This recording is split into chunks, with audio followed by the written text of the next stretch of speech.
Hey, guys, how are you feeling? Happy yellow. Oh, people, the Maya team. We moved the router to our home, so everyone gets attracted to the internet like flies to honey.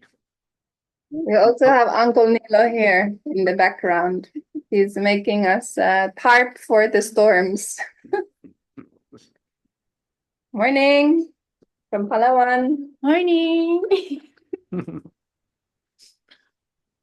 okay, so you guys are just gonna be in one computer? Yeah, Okay. we have a cafe, internet cafe in our kitchen now. Nice. Amazing. Okay, anyone wants to say hi? Just how they're feeling or not? Um, if not, we can go into yellow. So welcome to yellow.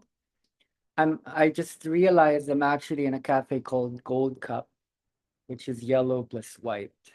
So nice, right? Um, so I'm really excited about this call. It's just that I by mistake scheduled another Zoom that had to happen at 2 o'clock in the morning. So I finished at 5 o'clock in the morning. And then I had to keep switching around internet places. And here I am right now, 9 o'clock in the morning, doing another Zoom. So I can't think of another better color to describe my having to run an adrenaline and pure energy. So if we're going to talk about this, may as well make it real. All right. So um,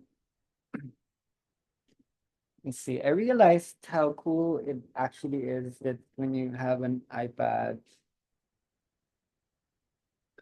you can use you can use both devices. Like you can share the screen from the iPad while also just tuning into the through tuning in the voice and the image through the MacBook. I think that's cool. I keep having to um, work out these functionalities when I'm doing the screen mirroring. It always drops, so I think this is better. Okay, so yellow, yellow, yellow. Um, don't know what yellow is to you, but could be energy for some. Power would be an amazing uh, principle to discuss today. I want to bring up that which is in the indigo, the partner yellow to counteract power. Um, what else would be yellow? I don't know. It could be yellow too. Um, so I've got quite a lot of notes, and specifically, I want to go into sense or sensory intelligence, particularly where synesthesia is concerned. And I also would love to bring up the nature of emotions, which we would need to bring up once again, probably in the green and in the blue. But for the meantime, it might be interesting to bring up the relationality between sense and emotions. And memory would also be quite an important topic. But initially, like, let's sense what yellow is, not in general, but what it means in the inner dance construct. Let's see, what am I gonna, okay, let me stop the broadcast with this and let me go into the main screen. Um, okay, wait, there. All right, so many screens. Um, where am I? Okay, so need to clean this up first. Oh, sorry, yeah. Um,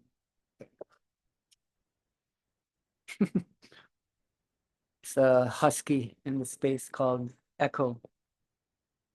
It's echoing space.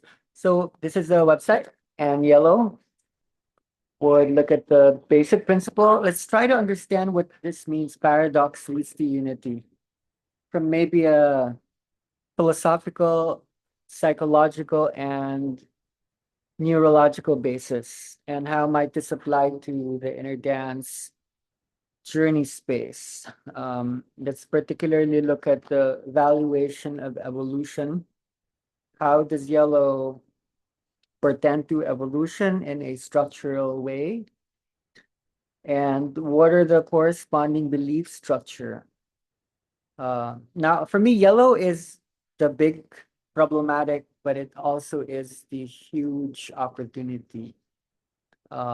A lot of the space holders go directly to the solar plexus as the point in the body to allow the energy to arise. Right, I'm gonna go back to the other screen now.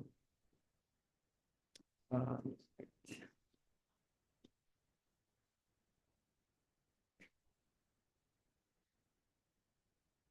so I could only maybe introduce a set of topics belonging to a very, very big domain. Like I think we will be healing and configuring the yellow for a very, very long time. There's just so many aspects of this. Um, Probably to make this practical, issues related to money, as well as like information. So when you think of the internet, there's something yellow about the way we network knowledge and information. So in the orange, we talked about phenomenology, and I think to jump off from some of those talks, bridging that into the yellow, what would be philosophy, a correspondent philosophy in the yellow? Um, I initially would put axiology. But I was thinking about it over the last days. I don't think it's that per se. I want to bring up dialectic, dialectics as possibly the yellow philosophy. And I think this would be broad and profound and powerful enough to hold the yellow over a long period of time. And I especially love this notion because the Hegelian dialectic, mysteriously and importantly, uh, centralizes the space. And because Hegel did write the book Phenomenology of Spirit, a lot of the ideas in the dialectic begins from that. So we can stem still from the orange into the yellow sort of continuity. Like, we don't need to jump colors with absence of continuity. Um, for those who don't know the Hegelian dialectic, which is a triadic um, relationality that could appeal to politics, to economics, to religion. The Hegelian triadic would be the relationship between the the the thesis, the antithesis, which would bear some contradiction, some conflict, which would later on arrive at some kind of synthesis, some synthetic third point or one space that allows for a new okay, don't follow me, circle. um, the synthesis would once again be another thesis that would trigger another antithesis that would later on provide an even higher form of synthesis. So there are many ways of representing what these dialectics could look like. It depends on what dialectic you would be looking at. Like Hegel is very much a key proponent for what later on would be the dialectic materialism of Karl Marx. Maybe in the thinking process of Freud and in Darwin, there would be the same dialectic that would influence the thought systems of the correspondent eras that follows or are current to Hegel and then would follow Hegel. And somehow we are perceiving a post-Marxist, post-Freudian, and post-Darwinian age, but we are in transition, so it would still be interesting to understand what these post structures would be. One way of understanding inner dance, a lot of people feel inner dance is a modality, is a healing process. In my understanding, inner dance had always been, in fact, like a discourse. So when people say that, oh, okay, I helped to found like a spiritual modality, I would beg to differ. I feel that I am helping to found a discursivity. So when you think of Marx, Freud, Darwin, and Hegel, but especially these three, they aren't really just singular human beings. Like when you mention these names, they're basically discourses. And within these discourses, there are specific terms, there are specific paradigms. And interestingly, inner dance is a post-Darwinian, post-Hegelian, post-Marxist, and post-Freudian discourse, looking at what would be an aspect of the social, the economic, the power-based models, the evolutionary models, the psychologically driven models that would be appropriate, if not in this particular time, like the time that is to come. Right. So I think that's going to be quite interesting and important to understand. Now, Hegel is the philosopher of history. And in many ways, when we do explore the nature of the energy, we are arriving at some kind of post-historical age where we are witnessing some kind of end of a chapter of history, or the end, at least, of a version of history as we understand it. So when you hear me mention the word historicity as opposed to history, when we make adverbial what normally is described as a noun, we bring some fluidity and less stasis to the concepts that are normally solidified. We make it a little bit more water-like. So let's explore Hegel, if you will. Hegel is also very much responsible for major use of a word that describes the neurosciences, the neuroplastic. So let's define plasticity in the mind of Hegel and in the philosopher Catherine Malabou, who would later take on Hegel's historicity and bring that into another dimension of plastic. When you hear plastic, there's the new modern definition of the old notions of plasticity is not exactly how we would perceive plastic. Okay, so let's enter another screen. So Hegel, roughly 200 plus years ago.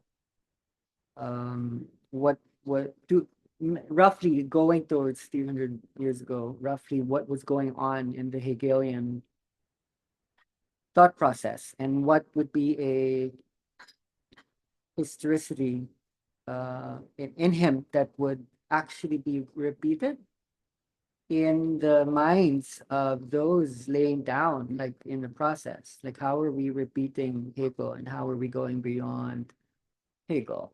Now, Hegel's contemporary is Napoleon.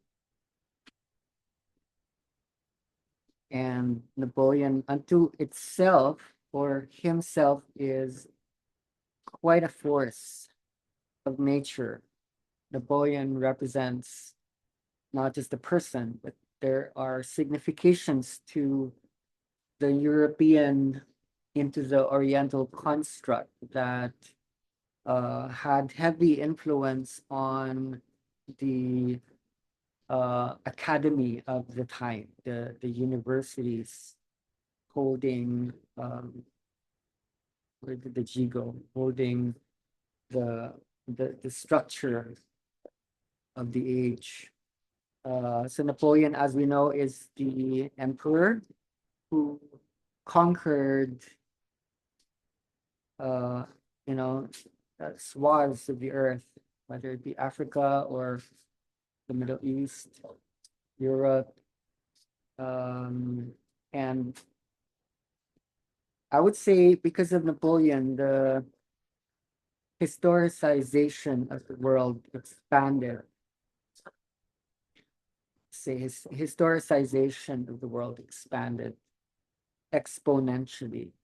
If today we have, say, cell phones, World Wide Webs, Facebooks, Instagrams, Wikipedias, the encyclopedias being finalized in Hegel's time was quite profound, maybe even more profound than the transitions that we're going through. So Napoleon gave us access to that which was alien and virtually unknown to many. Napoleon, who was in Europe, firstly um, before his coming into emperorhood, what was there? So Napoleon signified the end of the monarchic tradition, the divine power of kings and queens. So there was somehow a a big shift there, right? In terms of power, like where does power emanate? And so the state that Napoleon did create allowed for a greater access to equality. And one of the big dialectics that Hegel was looking at is the slave master dialectic. So we would look at power in the inner dance process. We would look at knowledge in the inner dance process today. Let's look at the power dynamic and how this undergoes changes in our own bodies. So the Emperor Napoleon served to break that. And because he was also accessing different parts of the world, the Orient, most especially like Egypt. Egyptology was a huge deal. Egyptology was a very, very big deal.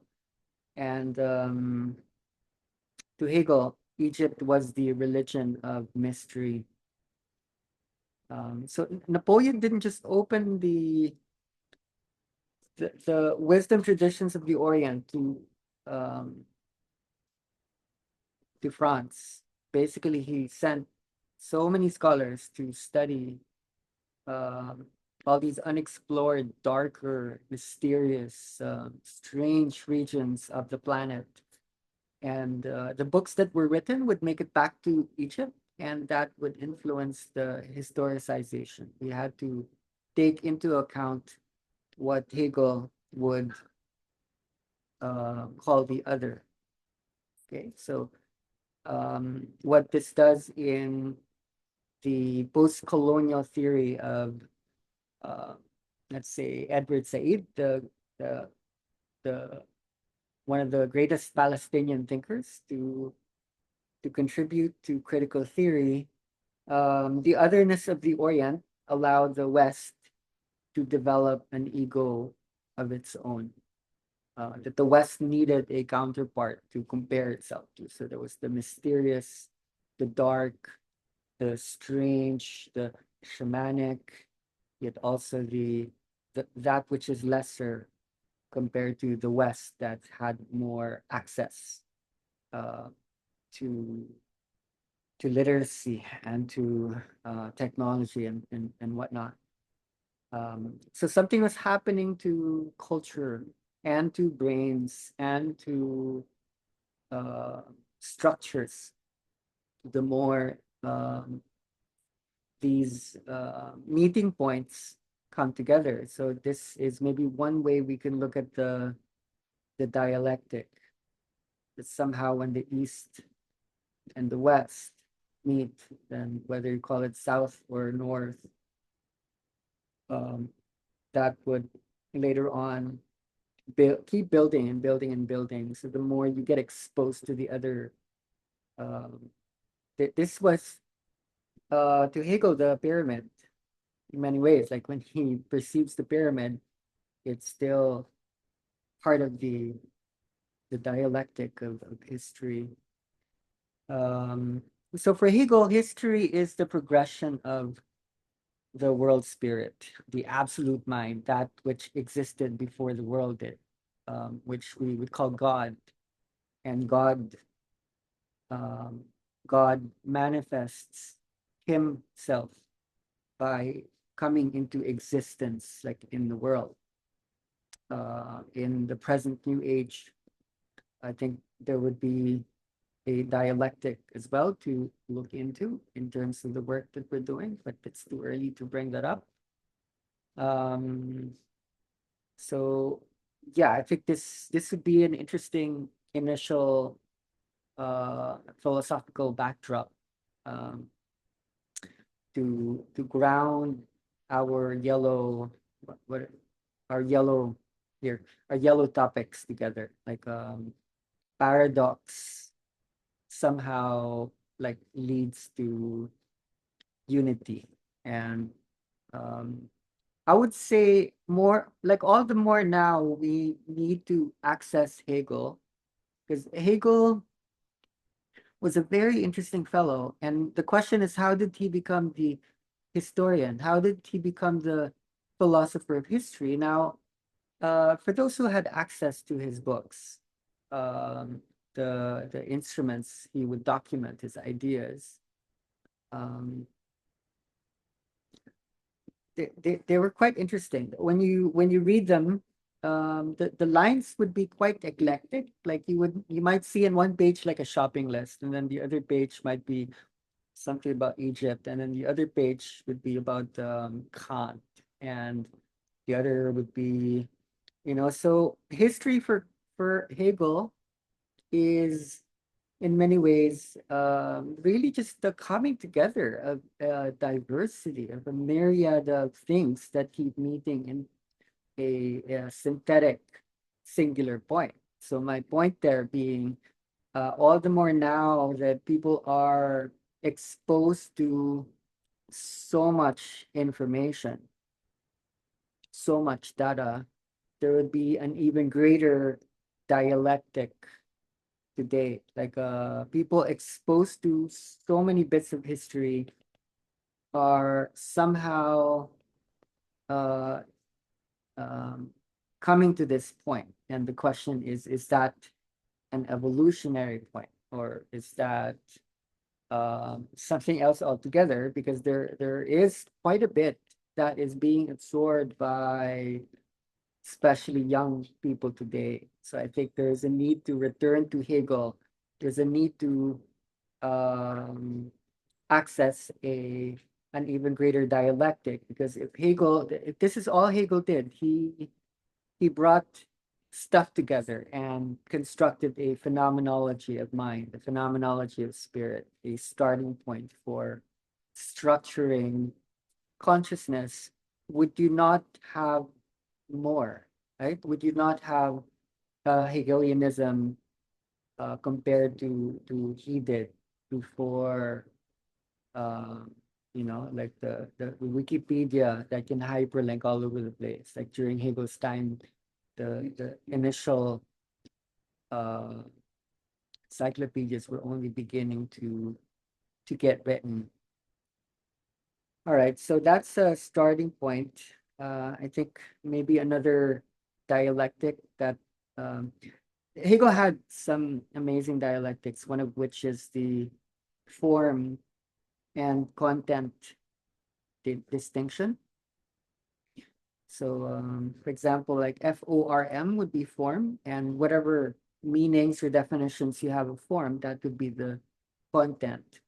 So there is distinction between these, and there's a question as to, is it possible that the form and content are indistinct from each other? One way to understand form and content distinctions would be the body and mind. Are they truly, in fact, different? Or when you do go back to history, and to be fair, spell it that way too, whatever story is being told, you go back far enough or far ahead enough, would there be a possibility where body and mind are one and the substance and the container were in fact built from the same um, nature?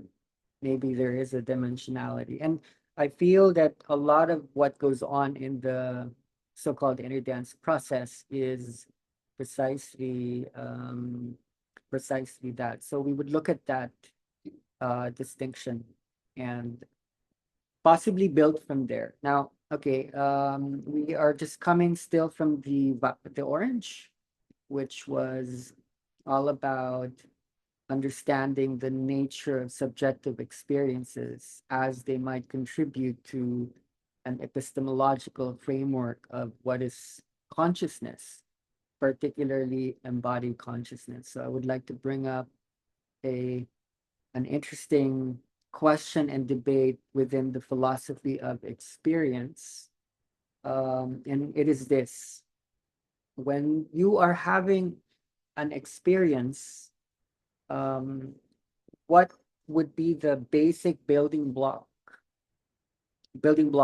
of that experience that makes it meaningful as it, to you or to anyone else? So the debate would be whether the experience contains conceptual contents on their own, meaning, let's say, mental content that isn't primarily yours. So let's say when you hear word, does that particular word hold meanings on their own? Would that word be an entity unto itself? The other side of the debate would look at the nature of sensory data or datum, where what you see, what you feel are pure, uninterpreted sensory content, particularly that which is immediate. It is not being mediated by mental information that may have even existed prior to you hearing about it. Um, and if you, let's say, belong to this particular thread, that you believe in this, then power is given to the perceiver of the subject, that which is listening or looking at the image, listening to the sound. Are you constructing the thoughts based on everything that you're taking in from pure sensory data, okay, through your eyes, your ears, skin? Are you constructing the meaning from inside on your own, or do the concepts contain meaning unto themselves that aren't sensory in nature, but are kind of mental, not just a personal mental, but a collective mental. So I feel that in inner dance, like there are experiences that you might say are like immediate, like this is what people call the pure, unmediated energy flow. Like there are little thoughts in connection to some of those experiences. And we've heard so much about that. But often people might also access actual categories, actual ontologies, actual concepts. It could be, let's say, an image. Say you're seeing an archetypal image of the grandmother, or there might be, so it could be, say, an image or a particular word or a particular idea or concept. Um, there are such dream experiences. So I'm not giving answers here. I'm merely opening up what belongs out there as discourses as to what is this actually, and what would your understanding be, because this is something you are facilitating for your people. Don't want to say clients or participants, say your people. You're facilitating your people, and they might have either of these. So in true inner dance fashion, it's probably both, like experience as access to pure energy, immediate or mediated, conceptual. It all depends on the dimension that you are holding, depending on the playlist system, depending on time, space, continuity, or disruption. It's really up to the moment and whatever is influencing the moment. Yeah. Um, so I think that would be interesting, like how you would perceive um, from there. Now, this is where census becomes a thing, especially in the yellow. No, let's look for like a darker. What is the sense, and how are we elevating the sense? What is what is it that makes sense? Common sense, and how many senses are there, right? Sense of sight, sense of sound, sense of touch, and I want to go into touch today. Um, Very touchy subject. I want to go into. I'm not sure about the sense of taste. How that might show up in your space. I would like to go into the sense of smell. Now, these are the five main senses according to the Greek philosopher Aristotle, and now science is trying to catch up with the once beyond that Mr. Aristotle wasn't able to note, like a magnetoception is a sense of electricity, nociception, so magnetism. Nociception is the sense of pain. Electroception is a sense of electricity. So we actually have sensors in our bodies that can feel these all often seemingly insensible data, like equilibrioception is the sense of balance. There's probably like a sense of humor somewhere there. Um, Proprioception would be the sense of positioning yourself in space. So the list actually goes on. It's up to you how much you want to research and to decide to value this. We can just leave off for now, stating that in the inner dance, Kundalini activation, this and that. Um, like a lot of these would heighten, seemingly in some ways, like on its own, like all as one. Like I'm sensing the whole room as one. Yet there is also a sense, a heightened sense that these are all separately, like in an individual basis, you're sensing them independently. Like you have this heightened sense of the color, or like the sound, the music, the noise, like the sense of touch and taste and smell. Um, so therefore, like synesthesia becomes a sy- syne, synesthesia becomes an important long-term backdrop in the study of senses in inner dance. Synesthesia would be the interesting cross-wiring and also combination of the senses. Like one question is, are there linkages between all these? Somehow, is there a matrix or grid that unites colors with sounds, right? The color wheel and the musical scale. Why are there the numbers 7 in the major scale and in the chromatic scale 12?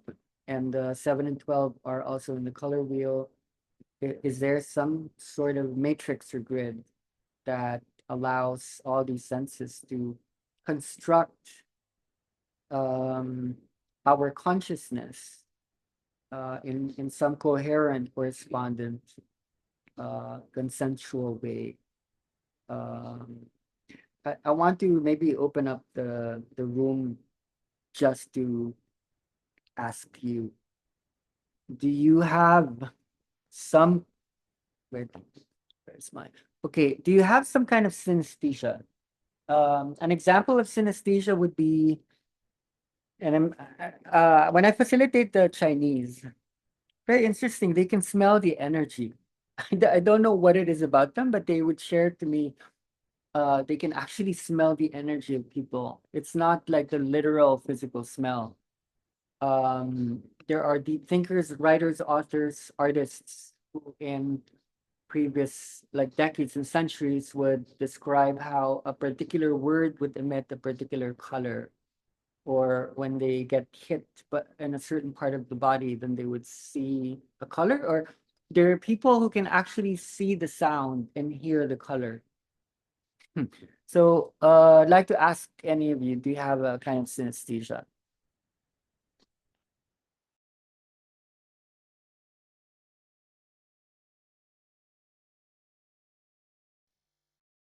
Hi, bye.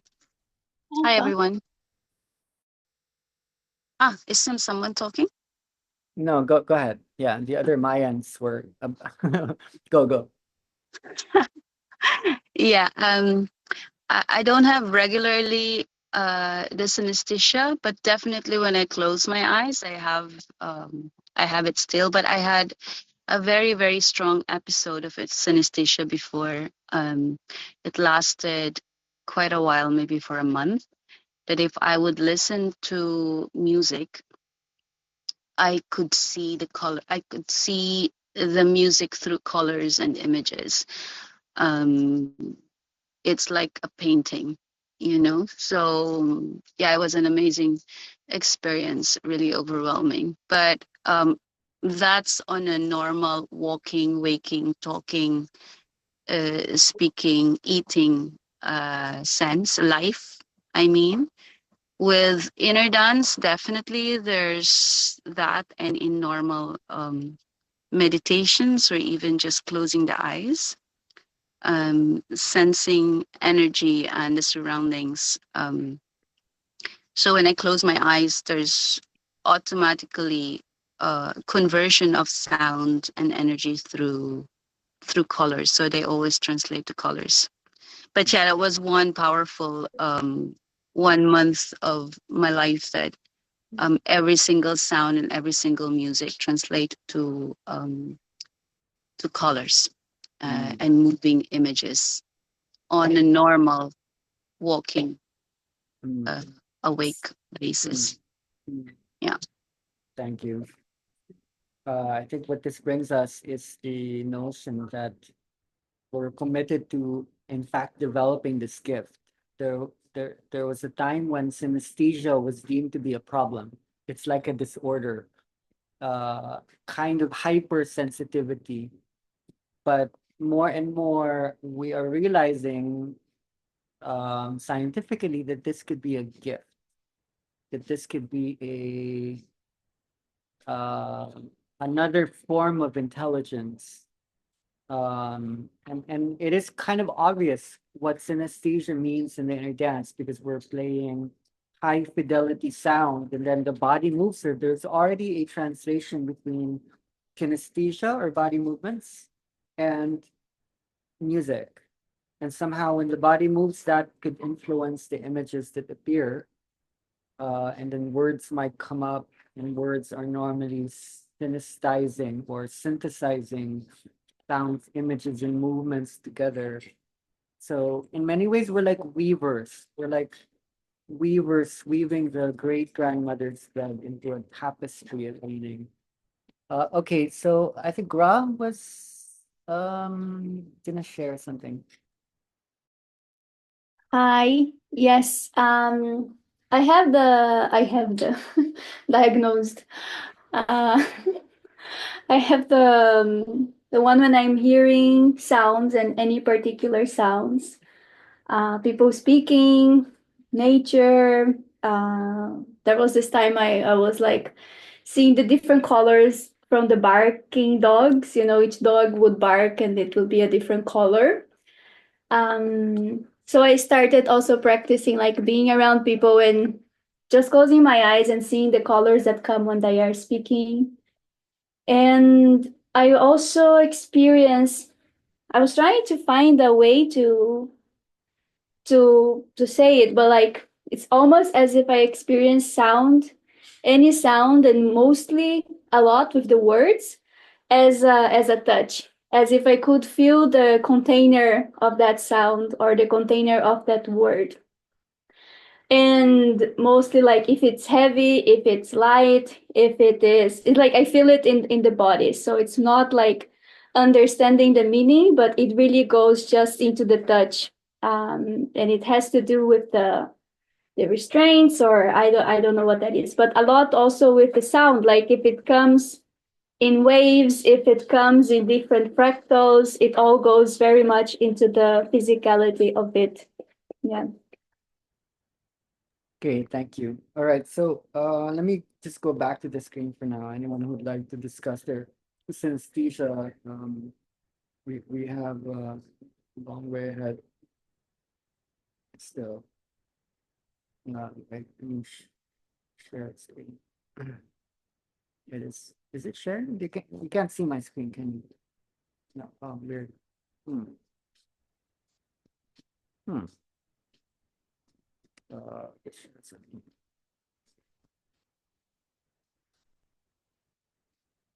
There you go. Okay. Okay, so all right. Let's go into the inner dance. I want to explore touch because we haven't gone into that. I think there is an opportunity to be touched by touch day. I think now is the time. A lot of people have questions as to what is touch, when, how, and most especially like where. Now in the trainings that I hold, I want to convey that I do have a kind of system for touch that is intuitive yet also science-based. But it's always going to be developing. So there is this notion, the question, is there an actual mapping, like the body, right? Is there an actual body map or mind map or spirit map that we can follow sort of if let's say the fingers, your hands are a kind of GPS system, a global positioning system that helps you to navigate the infinite space. Would this not be interesting to behold? Is there some kind of map? So in the live trainings, I want to talk about this, but it's quite hard because whenever I start doing the demos, then the bodies start to move and explode, and the next thing you know, the whole infinite thing just dissolves into nothingness, and there's no point in mapping out. Everything is energy anyway. But this is not to like invalidate the fact that the body does map things out, and there are several ways of approaching that mapping that I feel would still be somewhat helpful, particularly in mapping out slowly, like what are emotions,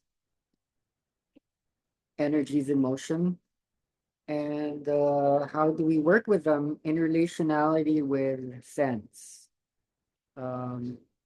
Emotions in a way mediates sense because they are interpretations of what we are sensing. So once again, we would probably go into brain processes, still look at the relationship. I think we might miss some of the neurological maps that we do have, the relationship between memory or the hippocampus and of the amygdala, which is amygdala there, which is the emotions. How are emotions and memory, in fact, just one and in the same thing, interlinked with each other?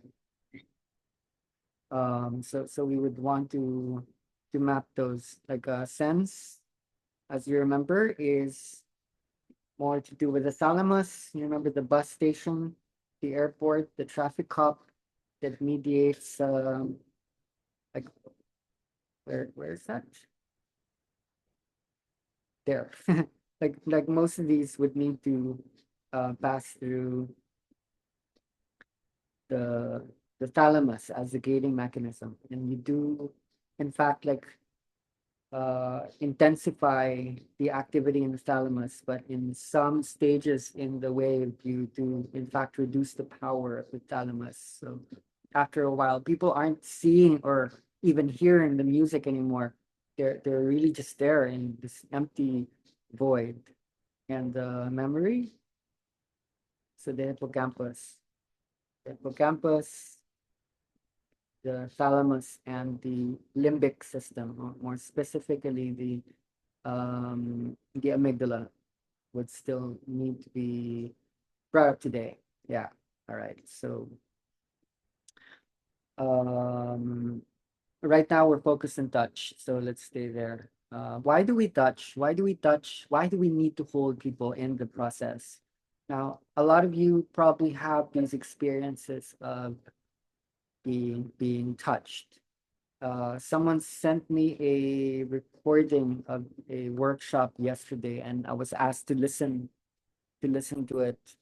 So I was thinking, okay, maybe we can listen to that one. Just let me know if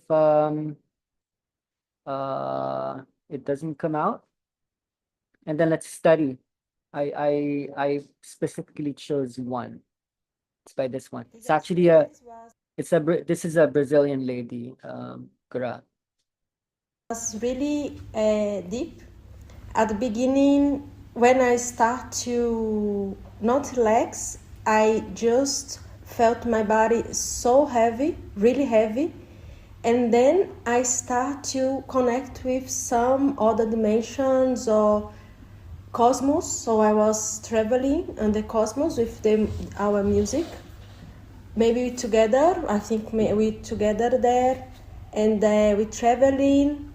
I was traveling and I saw lights, I saw images and codes, information basically. And after that, I felt it on my body again. I felt a huge pressure on my head. It was hard to maintain and hold this energy, actually. And some of you facilitators touched my head, and it was good because I felt like more like my nervous system was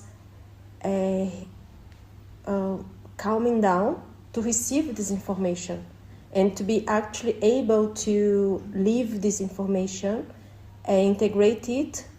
So it was amazing. So it was really something changed in my mind, in my brain, I think. You know, like, wow, I think what Lilia said, like she felt like it was upgrade. And I felt the same. The word was amazing to express, like upgrade in my system. And yes, so it was really amazing to feel and to experience that. And at the end, I had to move. I had to move because I was feeling pain on my body because of the amount of energy. But I'm feeling super good now. I'm feeling amazing. Thank you. All right. So there's a whole bunch of things there that would synthesize the whole call. And I maybe I just had to do that as well so I could go to the bathroom while Pamela was sharing. So thank you, Pamela. Could have a quick break. All right. Let's see the screen. So let's look at the map. This is quite an intense situation here. We're going to dare do this. Do we dare? Can we do it? Should we do it? You know, should we try at least? We don't have to make things up. We can study what we so far know about the map of the brain. Now, there are several ways of approaching the map. Okay, maybe this is one.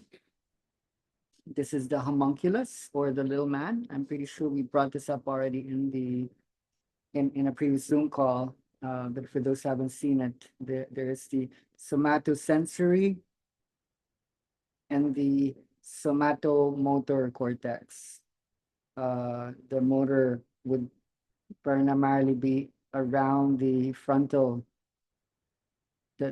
cortex, and the more specifically the premotor or the supplementary motor or the primary motor cortex. And then the somatosensory would be in the parietal cortex or the parietal lobe.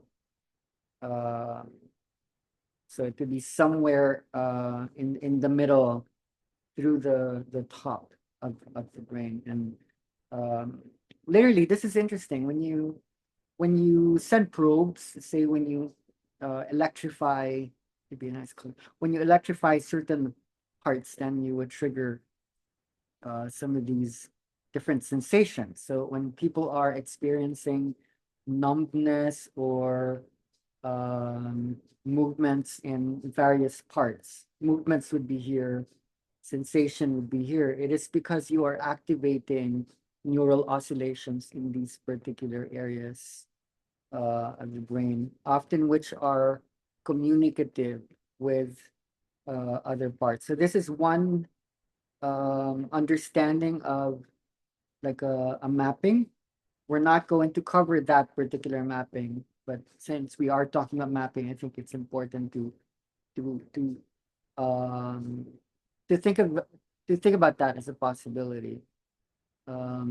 Another possibility would be to look at the hippocampus, and this is going to be a little bit more useful, or a lot more useful. The hippocampus alongside the twin, which is the entorhinal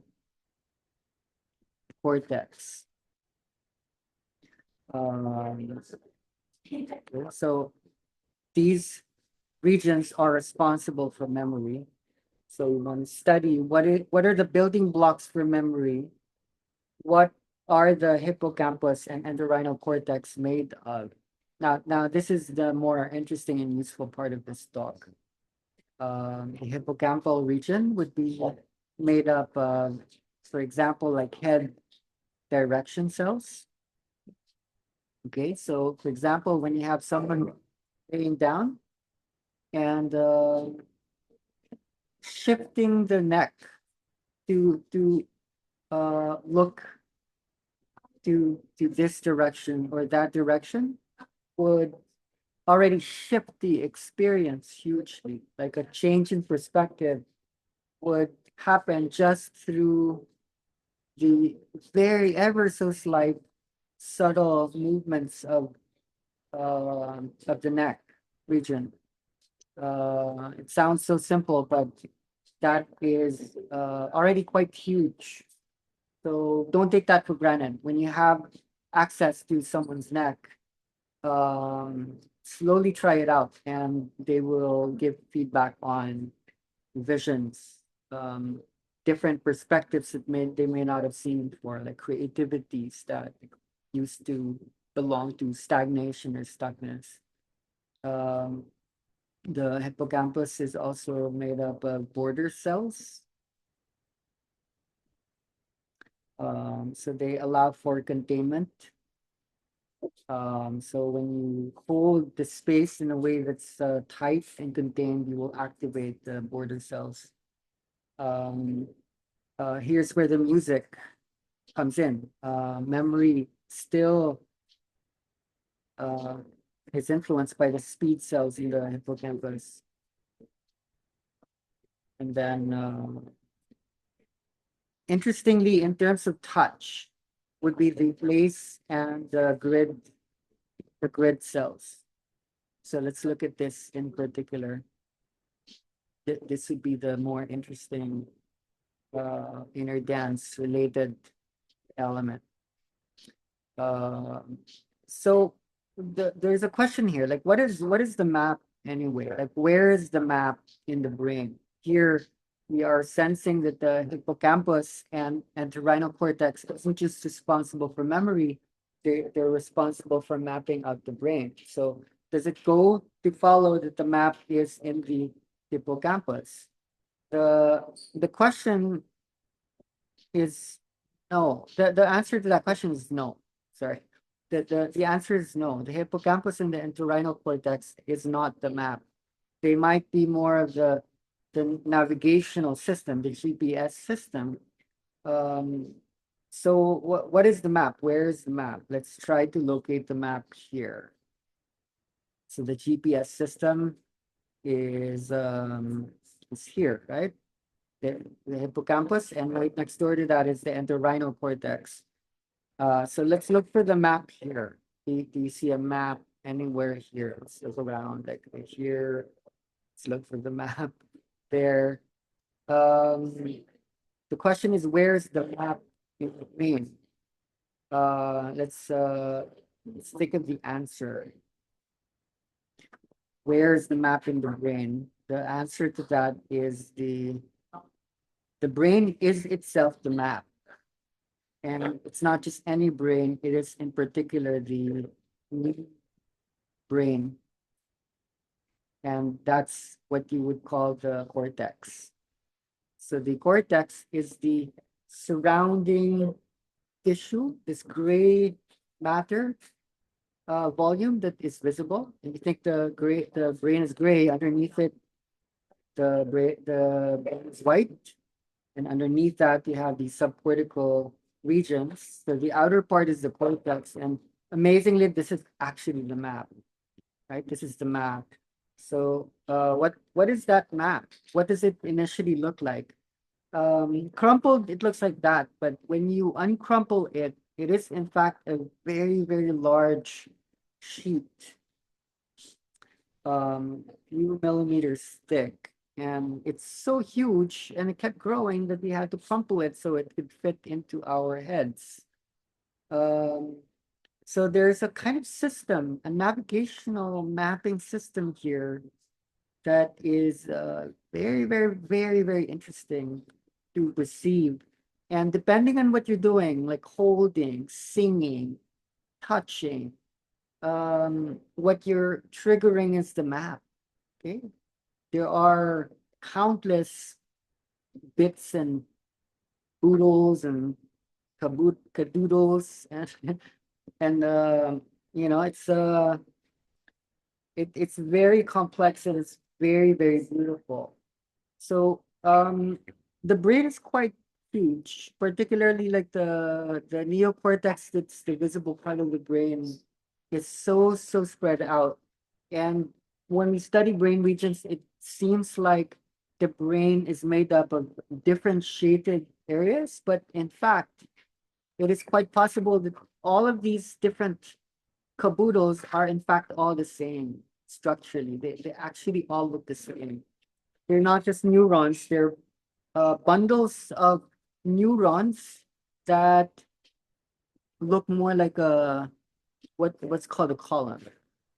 And let's look at what the columns look like. Particularly, they're called like mini columns. So this is a mini column, and this is a mini column. But more specifically, I think this is easier to look at. So this is a mini column.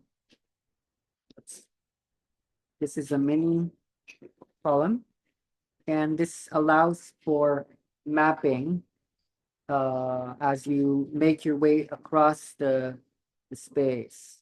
So what would happen is when you travel spaces, say, what are your spaces anyway? I don't know what your spaces are. Say you go to your room, or your car is your space. Say your bathroom. Say you go to your office. You go to the shopping mall. You go to the airport.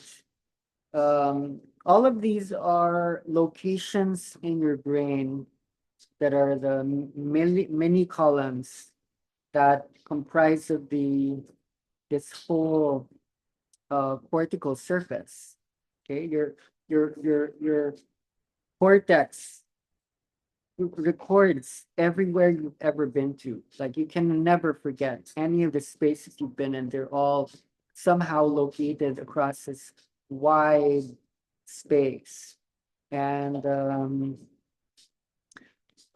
when you move around the space, there will be other areas to be triggered, and keep moving around the space, and there will be other spaces getting triggered. So this you would access in inner dance, but quite the opposite, like in depending on the stage as well. How do we make use of this? How do we make this practical? So one of the main efficient purposes of this whole system is to locate you or position you in the space, right? So if you are more or less like this guy right here, you know, like he's standing up, minding his own business, and maybe for many of you probably be more like that, you know, like I'm learning to be an artist, but it's more complex things now. When your eyes are open and when you're standing up, more or less you are probably more positioned. You know where you are, like you're using your eyes. And especially these are navigational tools that when you are holding something, anything, the entorhinal cortex and the hippocampus are prediction machines. So for example, if you're holding anything, it could be, let's go for this. Okay, I can at least draw that. When you're holding this, it could be called a cup, a teacup, a mug. As your fingers touch the surface, you will then be activating various areas that have been touched before, again and again and again. I don't know how many cups have you ever held in the space. So then we're allowed to think of babies. In the dance, adults become like babies and they start to crawl around the space. And what babies do when they first interact with the physical environment, they they tend to grasp unknown objects. And every time they grasp something, then they're activating this whole system, this cortical mapping system.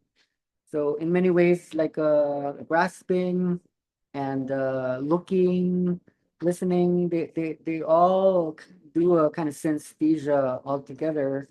And next thing you know, let's say when you come into your toddler age, and then your adolescence, and then teenage years, and then adulthood, next thing you know, you now are judging that the thing that you're holding is that which you are accustomed to grasping over a long period of time. But that's a teacup. That's not a ball pen. That's not an iPhone.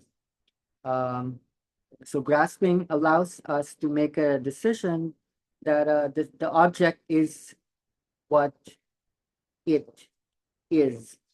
And the other parts of the brain that are not what that is would not light up. That's a system that we had to construct in order to um, develop our very amazing, complex, and very judgmental thinking process. So here's where we see real synesthesia would be memory, sensation, and also emotion. So every time you grasp something that you didn't like, maybe you grasped dog poop, or you grasped fire, or you grasped the flower, you make judgments, and the emotions tell you if that's going to hurt or if it's going to be pleasurable, if it's going to smell good, yeah, if it's going to earn you like a star. So here's where we sense this. The synesthesia is truly a coordination between memory, sense, and emotion, which later would lead to attention or thought structure. But in the beginning, we sense that the building blocks begin with sense. The immediate uninterpreted sensory domain would later be translatable to cognition unto itself. So you can see that both sides of the debate on the philosophy of experience hold water. They're both true. So this is quite relevant because we are perceiving somehow or hypothesizing that adults can become like babies. People are unable to name things in the deep journey space when there's light language happening, and sometimes people stay there in that really innocent, pure space. There is a non-judgment that is available that would later lead to new, maybe more holistic discernment.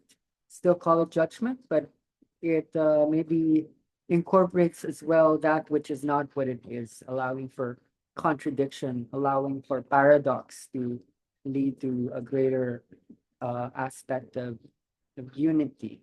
So this is more or less some relevance to the advanced process, because we are interested, especially coming out of the orange, how do you redevelop a brain? And here we get more and more permission to access the sensory. So even when there is not really a clear thinking, a remembrance of trauma, or that people should be allowed to access pure sensing of the world, like when people are in the circle and are not able to share anything, that we're not judging them, that you had less. It could very well mean that they are rebuilding the mind through initially the building blocks, the building blocks. So that's I don't know, this maybe helps you to sense how this could be important. So like moving on, I want to further discuss the baby or early childhood stages that we enact in the healing process. Because when people do enter altered states of consciousness, there is a sociality there still that's familial, both to do with the familiar and the family system that autonomically helps to heal the underlying patterns that could be either caused by trauma or past conditioning processes. Like how are we able to recondition people? So I want to bring up like attachment theory to help us understand the power dynamic. So a lot of the space holders, they might be called teachers, healers, doctors, psychiatrists, anyone who holds a sense of power plays a kind of dynamic. And to enter into post-Hegelian structure, I think we want to find equilibrium, find a kind of equality here to bring this into post-Hegelian era. So when we study babies, when science studies babies and shifting into adulthood, what are we finding out, particularly in the baby's relationship with the other? Now, the first others would be the parents, and the space holder, the facilitator, the guide, acts as some kind of surrogate parent, surrogate mom or dad. When we are holding bodies, we do activate the mom and dad energy. So when you approach folks, especially in the tactician, to do with touch, you aren't just touching them as you are touching them when they are in that deep space, in a very deep way. And we keep hearing all sorts of sharings where like just in the Zoom call this morning, like someone had a session, I think in Cape Town, South Africa, where Sharon's touching someone and the participant said that you were my mother, like you were not anyone else but my mother. I really felt that you were the mother and I was in the womb, right? So what does it mean to be a parent? What does it mean to hold a person as a parent? So what is the role of the parent? We could try to make things up and think about it, but what does hard data, what does empiricism observe in terms of attachment between the baby and the parent? So let's think about this in a very objective way. Babies, not just in terms of the humans, but babies as well in terms of the animals, right? Because there might be differentiations between humans and animals. Firstly, like how are baby animals different from human babies? When I take up psychological books, I like to look at animal psychology as well. There's so much to learn from there in comparison to just humans as well. One main difference is animals evolve, or no, not evolve, but mature a lot faster than humans. Mature faster. I think that's quite interesting. Slower maturation. I don't know the last time you saw maybe a squirrel wearing diapers or a bear going to primary school. The animal parents don't baby their children, and it probably bears some kind of reason why parents tend to mother and father their children a lot longer.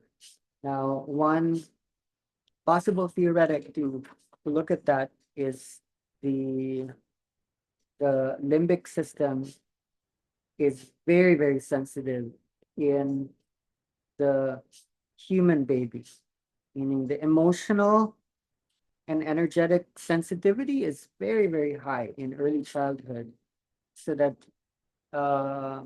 whatever experiences that are emotional that happens in that time, like a lot of that will serve to create imprints later on in adult life.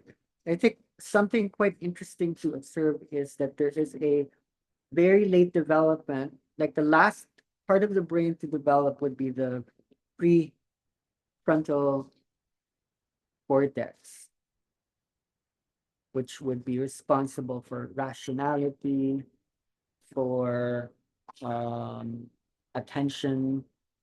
So this is to say that which would later mediate the limbic system takes a long time.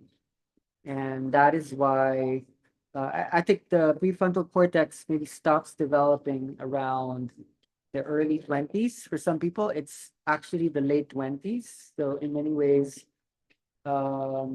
even, like semi-old humans still stay childlike and childish because of this late development. Like one possible explanation for this late development is neuroplasticity.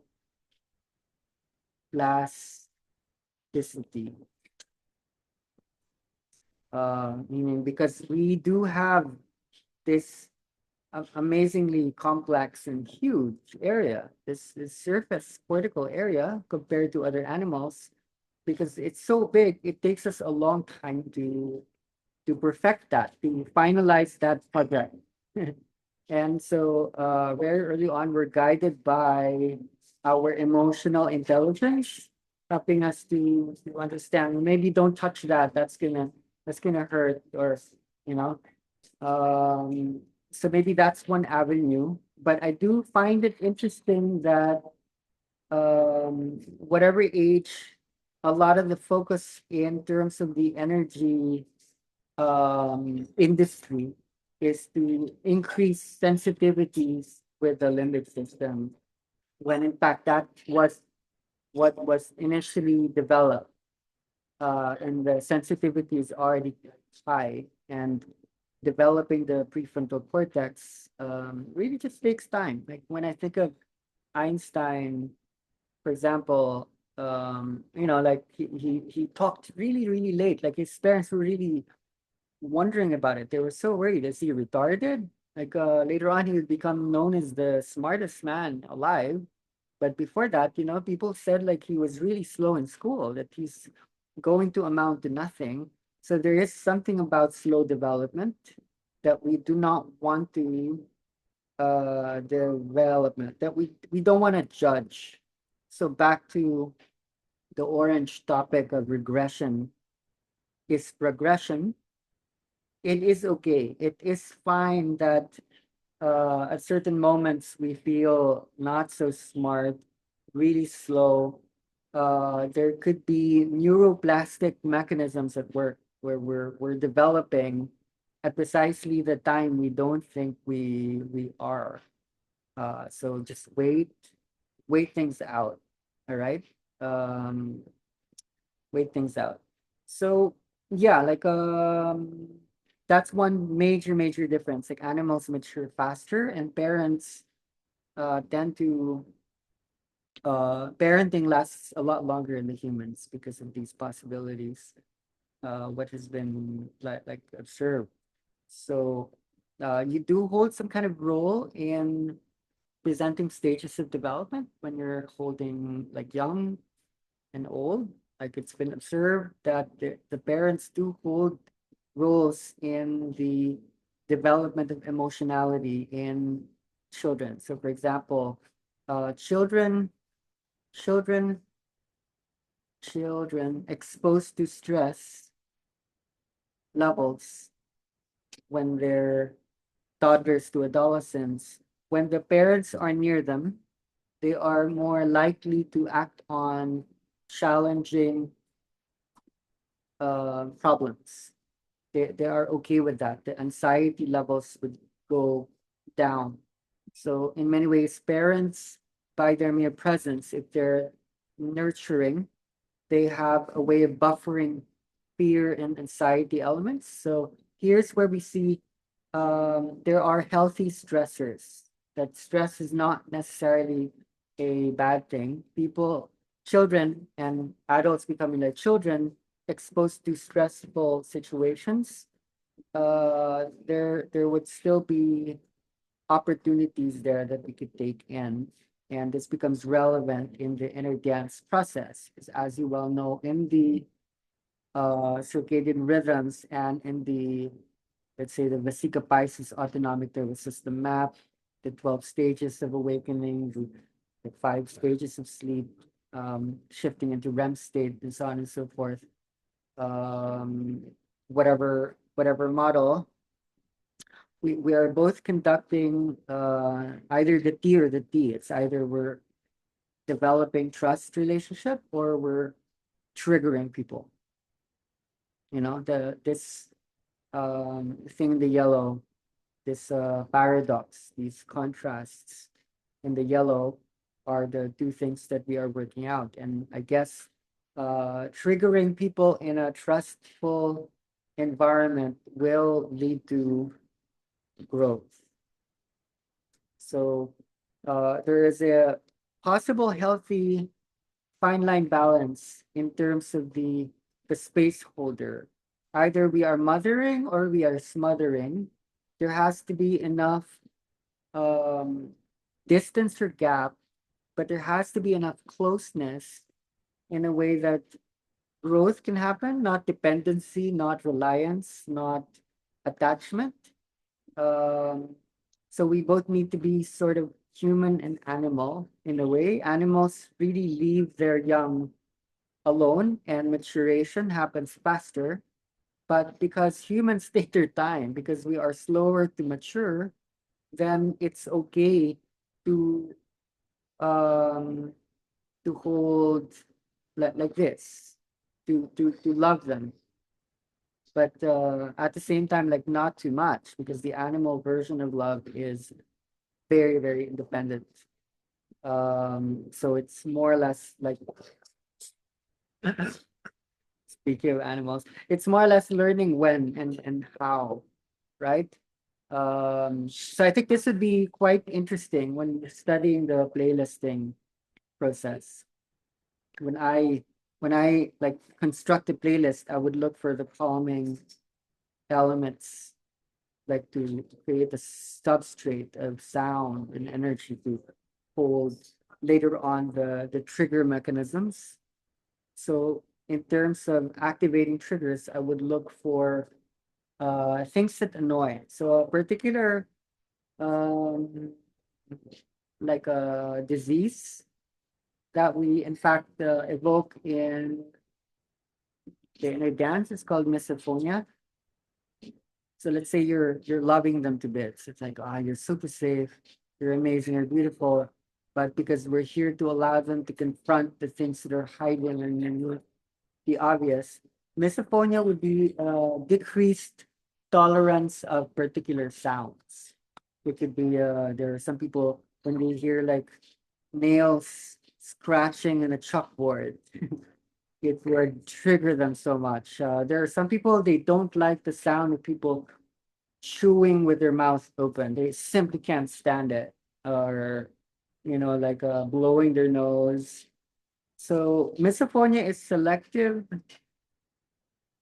sound sensitivity to the point of heightened anxiety. And when I hold in a dance, I'm actually looking for the misophonia in people. I'm not there to trigger it too much. So if you listen, for example, to Rest and Digest the playlist, it's meant to be calming, but I'm hiding in there like sounds of jackhammers. I'm like motorcycle engines. I'm collecting as many misophonic sounds that are in fact annoying as they are, but I'm hiding them so that even while people are like sleeping, I'm allowing them to dream consciously in a very relaxed way the things that they're scared about, allowing them to desensitize their fear structure, thereby, bringing changes to the autonomic nervous system's reactive, highly reactive process. So when we do study people who have misophonia, um, there's a hyperactive insular cortex, and this is something we are working on in inner dance always. You do have a choice in either triggering either of two. Like the insular cortex likes to conjoin the emotional process. So this is what a trigger mechanism is: an emotion and a sound input. Now, prior to conditioning, say a fear conditioning, and our goal is to create a fear extinction.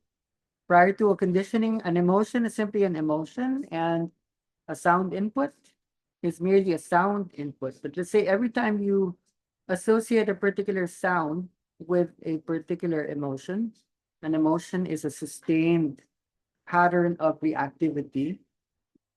Basically, that becomes what would later on called a trauma. So helping people to hear the same sound, but there being less emotionality later on, because let's say they've released it enough uh, over where is that? Um,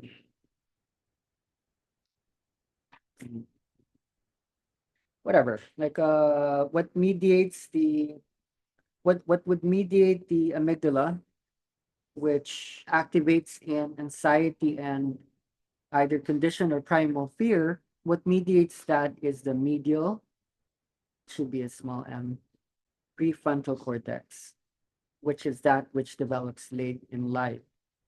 Okay, it allows us to stop in our tracks, and rather than judging, going into a fight or flight, going into a freeze response or a judgment, intelligence still can kick in and more or less contribute to pure observation that isn't just empty. It could be the highest seeing of a person that we might normally see in a low sense.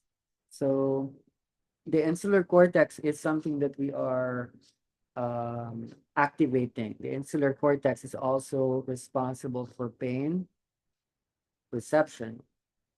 So desensitization of people would need to um, work in that part of the brain. All right. So I guess here we see how important parenting is.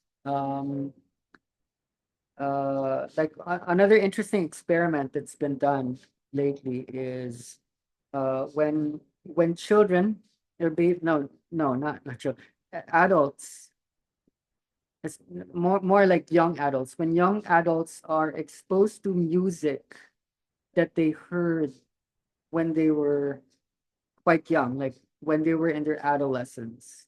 Don't know what music you were listening to. Was it Madonna, the Backstreet Boys? Was it Michael Jackson? When young adults are undergoing stress levels, challenging situations, and they hear music that they listened to when they were young, that sense of familiarity actually levels anxiety levels. So this could speak to us quite a bit on the role of music and what kind of music. But what would make this interesting is we're not really here just to um, decrease anxiety levels, because we are interested in the triggering process. Um, then we're not really here just to go into comfort zones and repetition of what's there and bypassing and escapism and so on and so forth. Music can hold very, very different possible elements that a lot of us are probably like experimenting with.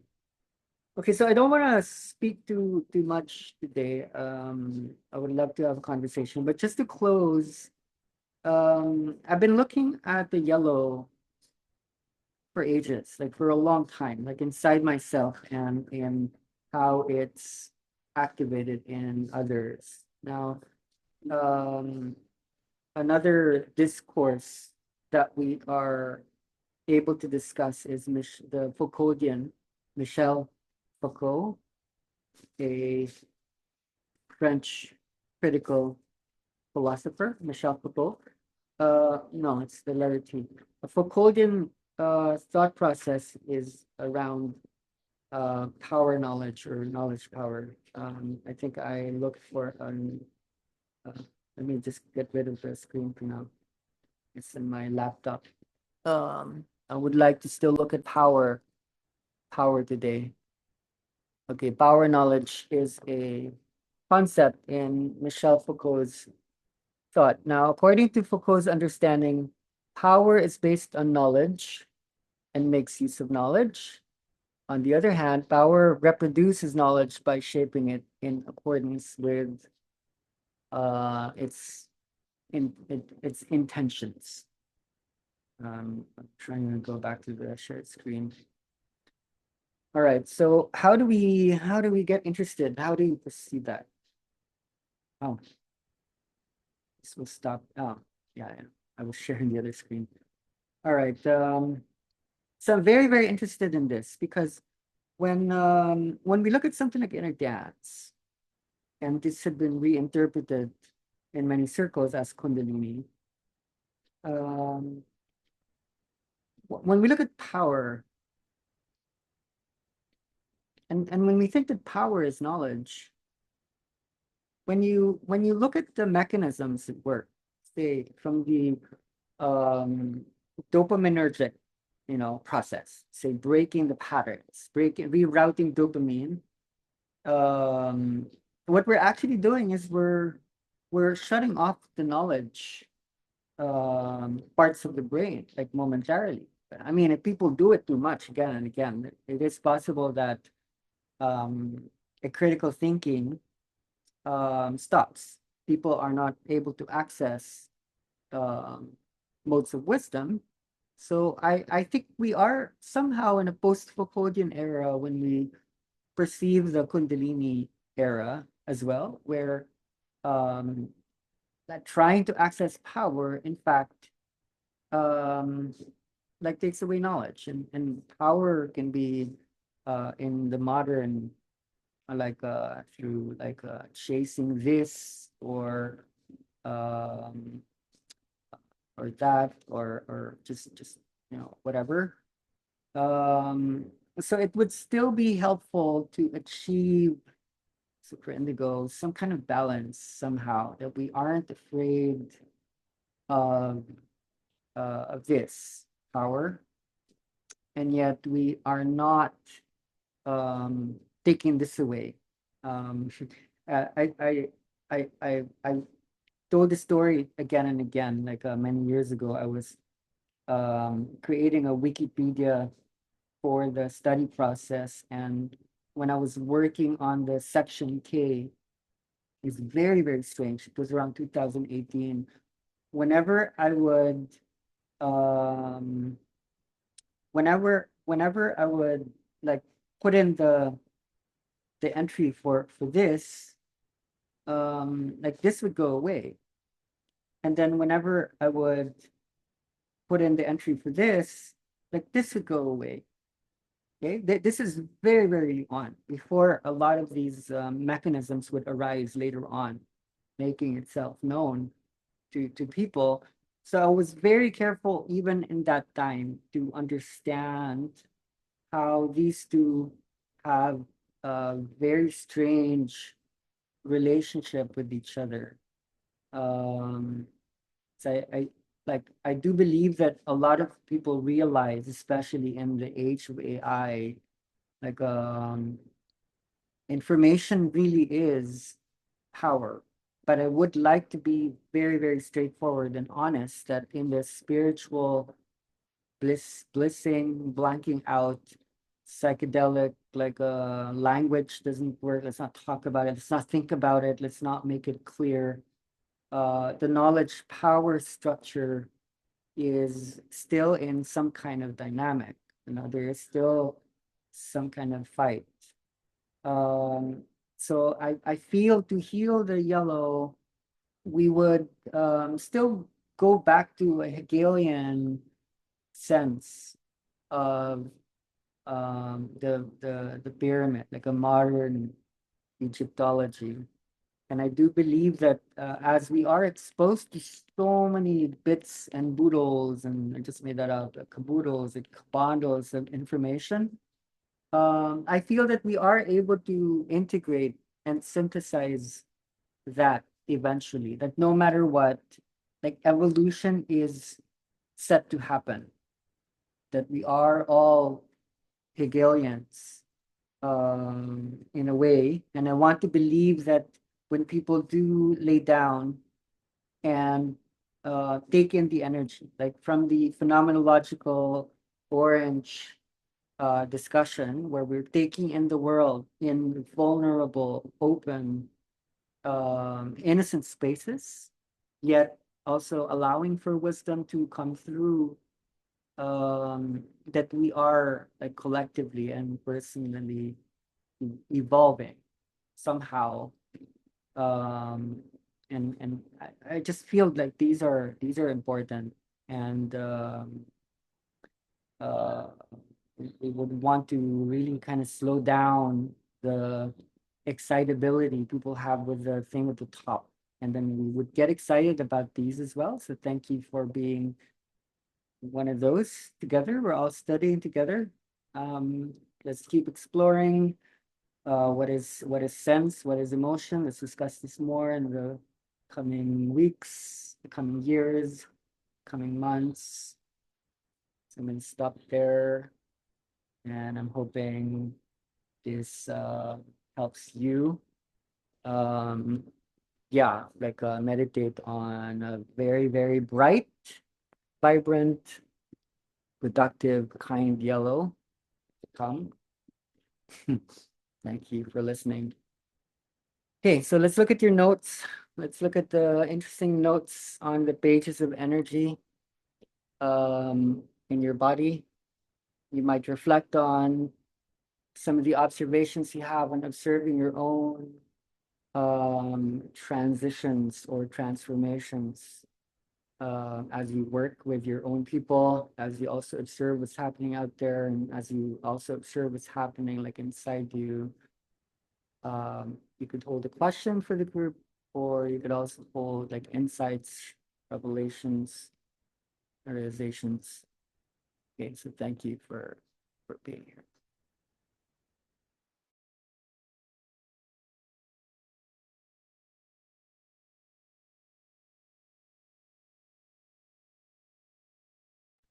Would like to share?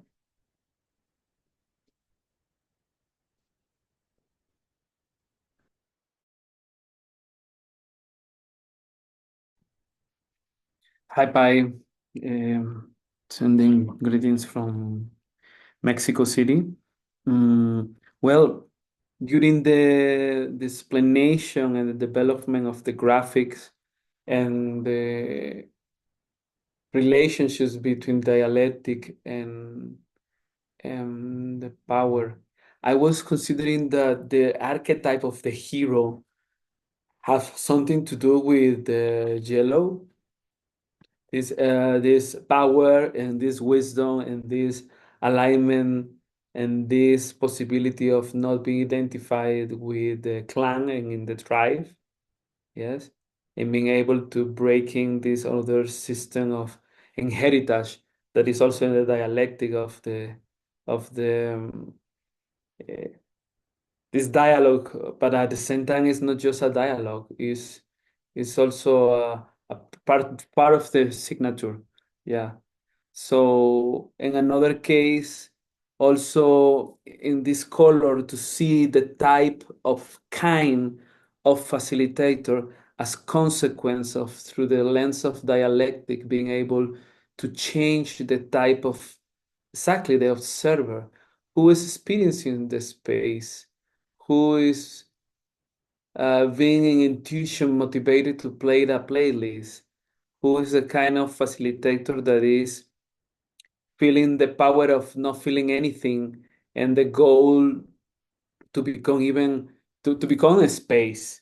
So how also I really like to make emphasis in this type of consciousness, because when we're talking phenomena that is in another color, which is the no local mind, and this scientific phenomenology that is necessary to update also in the perception of the systems, how matter, time, space, and energy is behaving under their present rules and systems, right? So yeah, this was my contribution. I want to. Amazing. We miss you. That's really amazing. and very, very rich. Um, there's an ambivalence in Hegel, whereas some interpretations of his slave master dialectic would have it that he traps us in this notion that enslavement is actually necessary for there to be the hero that um, transcends the bondage. So I'm with you there. Some interpretations would rather have it that we're witnessing the end of that story, that there needs to be that lack of equality, that and obviously and definitely we are seeing this more and more, this dialogue, this dialectic, where we're all the same, we're all equal, and what does it mean to in fact uh, to to to in fact have that sort of conversation? But it's just we're not used to it. So I think you're talking about the transition between these different domains of experience, that which is to come, which in the experience is already there. We are really attracted to this because we're in that space. We are hearing expressions from all around the world where unity, interconnections are not just possibilities, but already actualized. Like in that experience, simply go back to the world. There is that dialectic. So I think it's really beautiful to hold these spaces together in awareness of what is the transition. Thank you. Thank you so much. And there are pyramids in Mexico as well. So it's good to hear from you. Um, thank you. Who else would like to share anything? I would like to go. Yes, please. Hi, bye. This is Radia, and this is my first time probably meeting you and speaking up, sharing. Currently in Mexico, just traveled from Canada. I've been super busy with a couple projects, but anyways, something really hit home when you shared about misophonia, how the triggers sort of create this.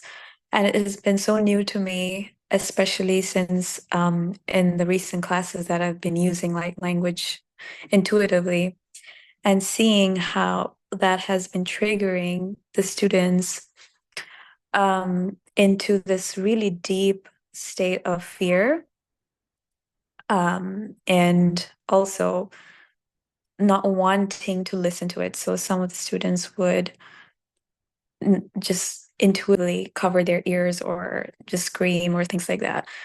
Initially, I was like, oh my gosh, what am I doing? Am I doing something wrong? But yes, it felt that I should carry on with whatever that was happening and what I was channeling. And through that state, I felt that there was deep healing and transformation happening. And now that a lot of time that has passed, some of the students did reach out and say that, hey, this has happened and this is what's been happening in my life. So I think I'm correlating this to the fact that, yes, deep transformation is happening. And there's also this facing of fear that somehow some part of the brain is getting triggered with those sounds. And yeah, it just hit home. Yeah. Yeah, I think I'm just getting more permission to work on the uncomfortable places comfortably is something we cannot get enough of because it's quite scary to go into the scary places, but we can do it in the safest possible way. It really needs to be clear in the way we're touching and holding bodies. People will feel where we're coming from. And so when we communicate that there's something wrong, okay, so it's too wild, it's too deep, it's too much. We need to hold steady because this misophonia is going to get more and more. I think in the level of sense, there's this extending of sense. The eyes are changing. It's not just emotion. It's not just fear. there are changes happening in the eyes, like people starting to see colors they don't have names for. This is called tetrachromacy, as opposed to a lot of people whose rods and cones are less. People who increase the frequencies the eyes can see, and also the sounds that we can hear, like the infrared or the infrasonic or the supersonic, like starting to hear tones above and below certain tones. For us to be able to extend the sensory range almost means going beyond the human. So for example, like the whale song is below what the human can hear, but it's actually very, very loud. So when we experience what sounds like an emotion, a misophonia could very well mean a heightened sensitivity to what normal humans don't perceive. But then, like highly sensitive people, they receive judgments, they're not functional. But in many ways, there's an animal intelligence there almost, that might be able to contribute to wisdom elements that we're not familiar with. So I value your sharing, and admire the brevity it takes to hold the book uh, with a lot of trust. So glad today it helps bring some frameworks to this. All right, and who else can share today? Fanny. Hi. Yeah, it's interesting. It's this call is really bringing me back in a lot of experiences of synesthesia that I've had, like hearing colors, or kind of like, yeah, the one that we talk often. And what I find interesting is observing right now, like the other senses that we're this not discovering, they're there, but we're like naming, or we're defining more and more as extensive senses that we have, and not just the main five. And I've been interested into looking at movement, or the positioning of the body in space, as a sense that we have, and how much we go into this sensation as I wonder, as a synesthesia within inner dance, like this feeling of like traveling through space, but knowing that the body is in one place, but that we're kind of like going into something else, or some other dimensionality. So like this feeling, would that be a type of synesthesia itself? And I kind of like remember that I was in a train, I think in Germany 2 years ago or something, and I was not doing inner dance or anything. It was just a normal day traveling and going in the west of Germany from Berlin. And I was just tired, and I laid down on the train bench, and I closed my eyes, and I felt like I don't know how to explain. I felt like my body became atoms or particles, and that I was moving with the movement of the train, and I was sitting backward. So I was not like facing the same movement of the train. And I felt like every moment my body was reshaping itself. Like it's not even a second, like a millisecond every time. And I was just like every time recreating the form that I am as a body. And this was really interesting for me to notice, that even if we imagine that this is fixed and this is like dense enough to be seen as it is, especially with movement of the train, it was like kind of like very interesting to see this. And when I look also into experiences of kind of like moving through dimensionality, when I become the movement, I'm not me anymore, but I embody the movement. So is this related to synesthesia, or is, like, are we just exchanging purposes of senses in that moment, where we enter in that space of let's say movement or any other sense. And I'm curious to see, and we see it also sometimes in inner dance, like experiencing hot and cold, sometimes through like thought or through like a different, like it's not the same, you know. It's like, oh, I was so cold, but I was not feeling it, or I was burning and it didn't feel as, I didn't feel the pain that would come from it usually. So I'm very interested to look into these further, the more that we understand where science is going also with this, and how much it would create this maybe further understanding of the type of synesthesia that are created within inner dance. Yeah, Thank you. exactly. I think one interesting study process for us to go into in the long term. It's not easy to see, but the hypothesis is there. I brought this up in the Zoom call we had earlier. One of the things that's happening in inner dance is, okay, so when you go into this journey, this deep altered state of consciousness, you are also altering your brain. We are literally changing our brain. That's what the sharing I presented earlier from that woman, that's what she was saying. It's this transformation happening in the brain. Now, I would say there's one other quantum leap that was so huge in our life when it was like all of a sudden, like boom, something happened, and then we were changed in such a big way, almost like not overnight, but within weeks, within months. And that would be when we learn how to read. I think when you learn how to read, you need to alter your brain in order to recognize how these sounds and symbols come together to form words and meanings. Like you need to go into a whole other dimension to access the power of books. Now, I feel, and a lot of people who have gone through the psychedelic journey can attest to, not everyone, when people go into the trip, whether it be ayahuasca or magic mushrooms, and then they take their notebook with them, and then they think they're going to write down the secrets of the universe.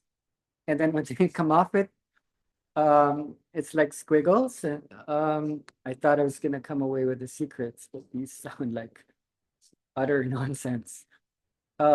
It's because psychedelics also kind of destroys the reading and writing brain, because reading and writing is very linear and it's very, very slow. It doesn't make it less powerful. So there is something about the inner dance that reverses, that regresses the brain, bringing us back into a primordial, pre-verbal, awareness of the proto-manifestations of thought prior to memory. What was there were motor functions and heightened sensitivity. I think if any one adult was minding his or her own business, walking around Main Street somewhere in Pasadena or in New York City, if they suddenly fell into the awareness of baby, they would be overwhelmed. They wouldn't be able to take it, because it's not really just the absence of words. There would be a dimensionality there that they would not really be able to name, because that is the dimensionality prior to naming. So that is happening to people. It's just that it's called inner dance. It's called some other words. So I would probably research what is happening in the reading brain within the regression hypothesis of Roman Jakobson, that observes how when we are losing some of the structures, we're reversing how we gain them. And in the process of regression, we might be able to snatch some of the insights that would like boomerang us back into the progression, because it's not really the place we want to get to, it's the the transition point, like moving from source to destination, because there is no such thing as I came from there and I'm moving to there. There's only really ever the continuous cycle of the beginning of the ending of the ending of the beginning of the eternal cycle of life.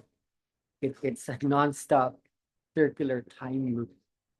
I think inner dance is the becoming. It's not the being. It's the transition point.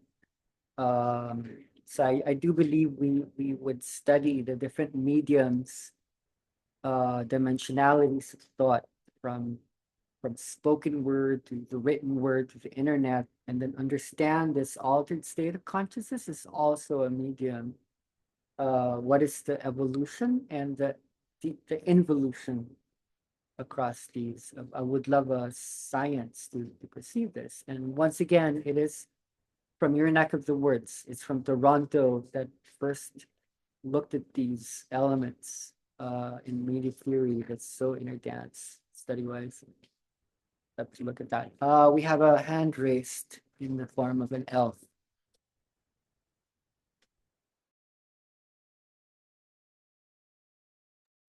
Hi everyone. Thank you. I got some old reflections and new as well. I think what struck me the most today was the sense of the otherness, and how by becoming the other, we are actually becoming something different, in a way that I was able to see today how the other is also a reflection of parts of my own brain that I have not assessed yet. And then in the process, by becoming that other and allowing my own sense of self or my ego, my identity to just not be there and become one with everyone that is there. There are new areas, there is diversity, and somehow that is in a way that maybe I'm not able to verbalize yet, but it's really, really connected to how our global movements are going. So I was in evolution wise also. So I was looking at or remembering a conversation I was having with a Brazilian, I think it was 2 days ago. And Brazil has been colonized by many people from different countries. So we have 3 different waves of colonization, which means that there is something there that is able to hold the many at the same time. And the funny thing is, we actually are famous in the world for changing things that should not be changed, like making, I don't know, sushi with chocolate, or we do this kind of things. We do this kind of things because it's there. We just start mixing everything, and then bang, you have like this unexpected combination of elements that is like, if a Japanese saw this, okay, no, this is not right. So this person was like saying this or seeing this as something bad, or as something like, we have no structure, we don't know how to follow the rules, or we, and this is reflected even in our language, how it all changes within Portuguese and all of that. So there is some sort of purism that purism is like a word maybe famous in linguistics, when you try to actually have the perfect language, when you do not when you need to follow all of the rules, it needs to be the perfect language, it needs to be the perfect words, and that in itself does not allow for different combinations, for different conjugations, and all of that. So that same purism that I see in language a lot of times, it's also reflecting in some sort of very old structure within within the spiritual circles as well. So there is something about this purism that the energy needs to be pure. For it to be pizza, it needs to be the Italian flour grown, I don't know where. It needs to be the perfect cheese and all of that. If it's none of that, it's not pizza. And here in the Philippines, like if it is not spaghetti without sugar, it's not spaghetti. Whatever they make here that they mix sugar in the tomato sauce, that is not spaghetti. So I was looking at this from this perspective, you know, how much we have been contained, or how much these old structures of power that centralize knowledge, they don't only centralize knowledge, they centralize perspectives, they centralize movement as well. And how, when we allow ourselves, or when there is something that is moving, um, that allows itself to see the beauty of the other, you know, allows itself to become one with the other, you actually find out how delicious it can be to have a sweet spaghetti at a specific time of the day. So this helped me see also some conversations I always have with globalization, you know, and technology, because you always hear they're like, oh my God, it's so bad that kids are watching, or they're all the time in the gadgets, or where are we going with this? So there is this fear and this anxiety as to our future, because of course we have been bounding the boundless in a certain way that is very restricted. So even in globalization, you know, like we're losing cultures, we're losing all of this, we're just becoming one. It will be one language, everyone is just dressed as the same. And then you have that dystopian movie, you know, like the George Orwell kind of thing, everyone is just one piece of the army. But there might be, I was just seeing now that there might be a different way of seeing that as well.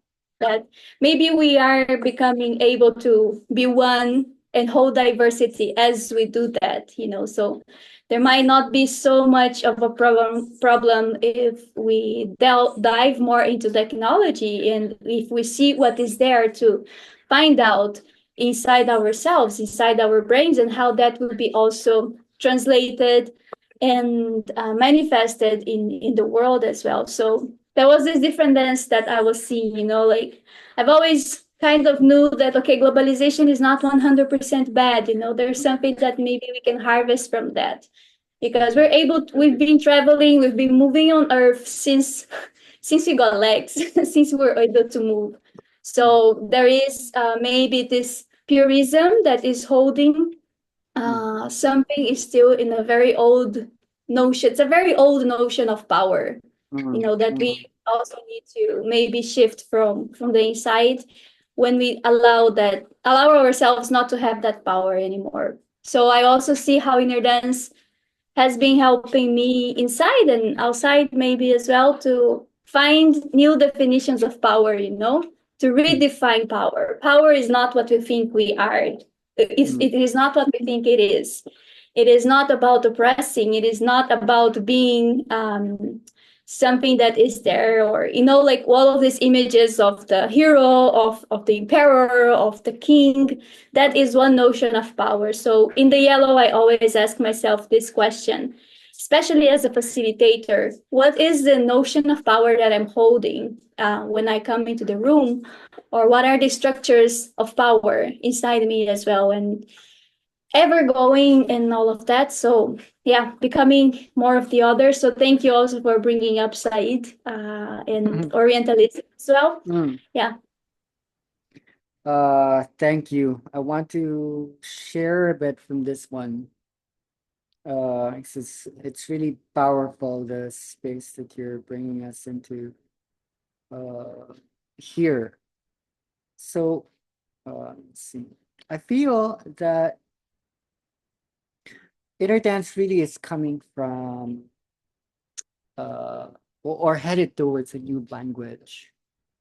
So what is critical theory? You know, when you think of critical theory, you might think of Marxist theory, or gender equality, or queer theory. But starting from Hegel and then shifting to Marx. And then what came after Marx is more post-colonial theory. And beyond Edward Said, who spoke about Orientalism, there was Homi Bhabha. So Homi Bhabha came up with this notion of the third space. So neither the first, neither the second, still a little bit Hegelian in that triadic sense. And something that describes that third space is liminality. which is a kind of dream space. So when you visit the third world or um, the colonized regions of the brain, there is a level of ambivalence that sounds like ambiguity. So what is ambivalence? Ambi means both, and valence means value. So there's a kind of confusion in a post-colonial backdrop where the colonized are actually undergoing some kind of confusion where they hate the colonizer, but at the same time they have to love them because they are holding some kind of ideal. They are holding power. Considering inner dance as it comes about from Southeast Asia, we all know what the spiritual traditions are of, let's say, we think of India, China, and all these. India would more or less be the southern part. Japan, Korea, China would be the east. But we haven't really seen what would be a voice or an identity that comes out of the southeast. And as inner dance does come out of the southeast, there is an id or an identity that is very, very ambi. And inner dance being the yellow, it's paradoxical truth where there are no contradictions when you hold everything in a third space. All of these mechanisms of the vesicopiasis, the simultaneous co-activation of the sympathetic, the parasympathetic, trust and trigger. What would be a yoga or a meditation or a shamanism that comes from the southeast? Then it might very well look like this thing. So to take this Hegelian dialectic to its point, there's something about this bottom area where there's all these things because of that ambivalence that I speak about, that liminality, that dream space, which is also the undecided space, the thing that might see a taco and call that a pizza. It doesn't know, but in the not knowing, there could be everything is known. There could be a greater synthesis here. Okay, so something I wasn't able to complete thought-wise is the definition, for example, of plasticity. Now, the new definition of plastic is that which gives form, that which shapes things. But the old notion of plasticity is that which gives form. To be plastic is to be fluid. It's to have the ability to morph, to become like less rigid. So there is a culturality, and you can call it maybe it could be the feminine, it could be the global south, it could be the Orient.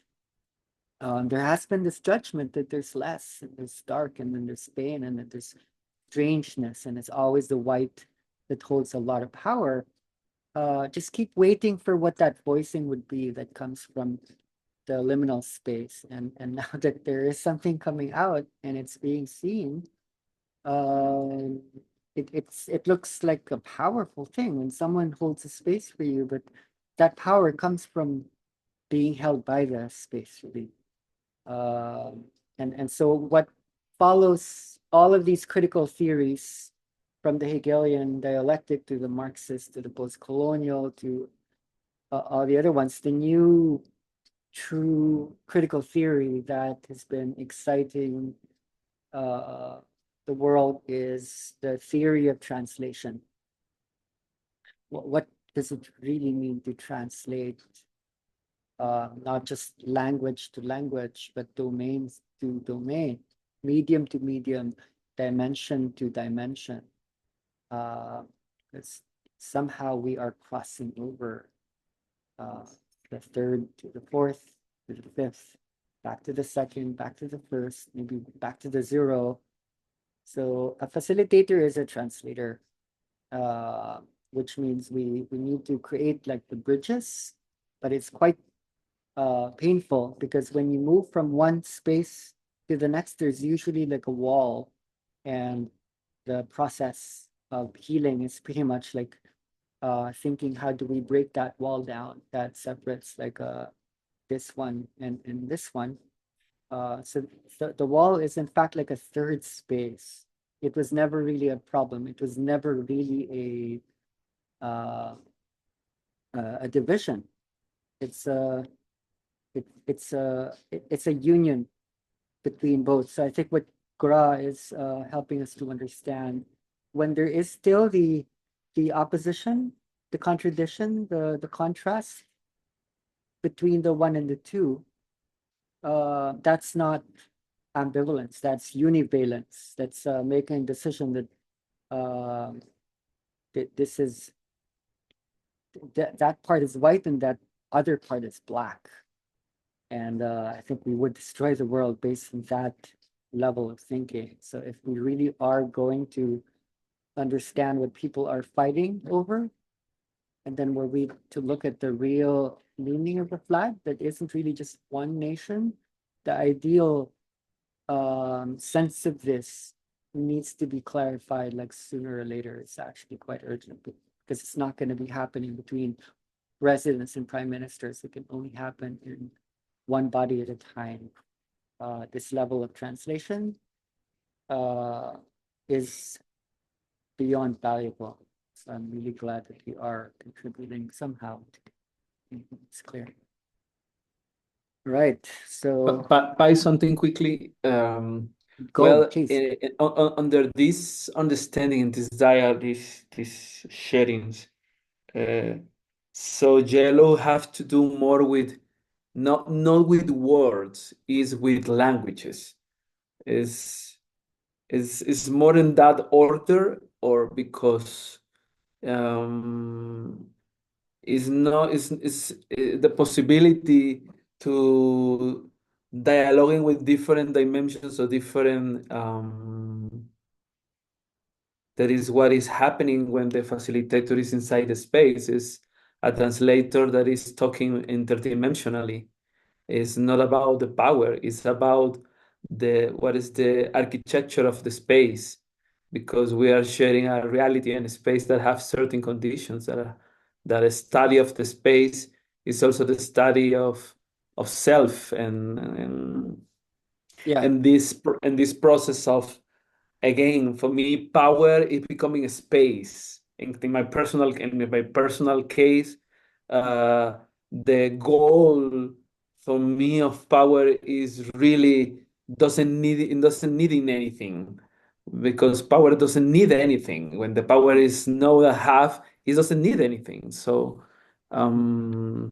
yeah, it's something that I want to ask and also put it in the table to see what is going on with this.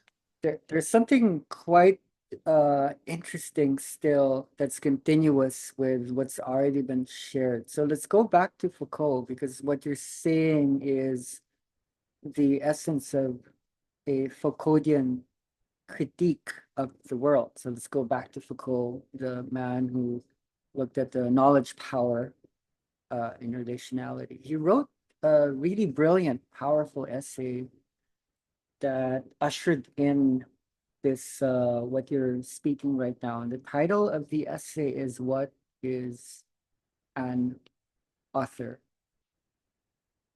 Around the same time, someone else wrote something quite like that. It was Roland Barthes, and he called the essay "The Death of the Author." So this isn't so much like post-colonial, this is most postmodern. So the author usually holds the authority. So the author is usually the powerful one, the one who wrote the book, who narrates the story everyone should read, whether it be the Bible, the Quran, the Bhagavad Gita, the this and that. So a postmodern way of approaching power is an author is really never just the author. The author is context. The author is informational, is multiculturality. I don't think we're merely just here anymore. I think the, in the yellow, we're also asking what is a reader? What is a listener? What is a receiver? And even the person laying down is not actually just a person anymore. Like this person that we're holding is probably much, much deeper. So crossing over dimensionally, I do feel that there's still the tendency to write the book for a lot of people. They would like to have that because it does give them the authority to be the one who initiated things, the one who holds the most power. But already because of these practices that we're seeing, it's been on its way out.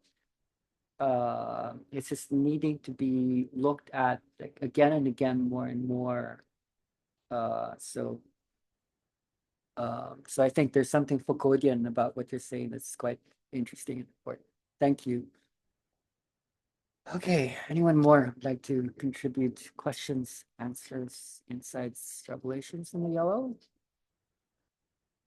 And we'll go into practical dimensions in the upcoming Thursday, Friday call, depending on where you're at. See how we can apply this. Anyone else? Otherwise, we can call it day and night.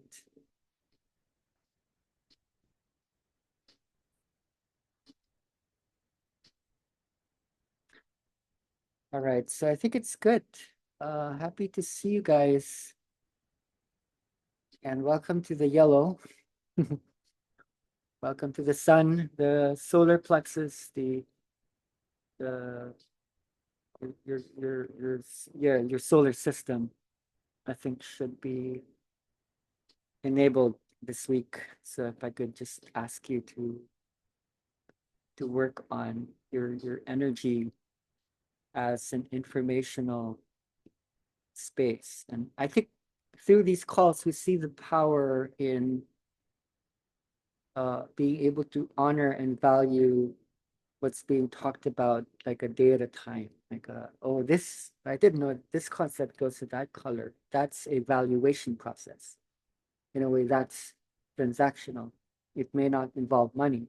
It involves organizing our information. And I think that is what cooperation means in some deeper levels, rather than also people working with each other. There's informational cooperation, so it's not just the people, it's what is inside the people that is probably a lot older than any of us that's learning to be in community. Definitely the people would be quite important because we need to situate this in the world. I want to show one particular interesting thing. Let's see if it's here.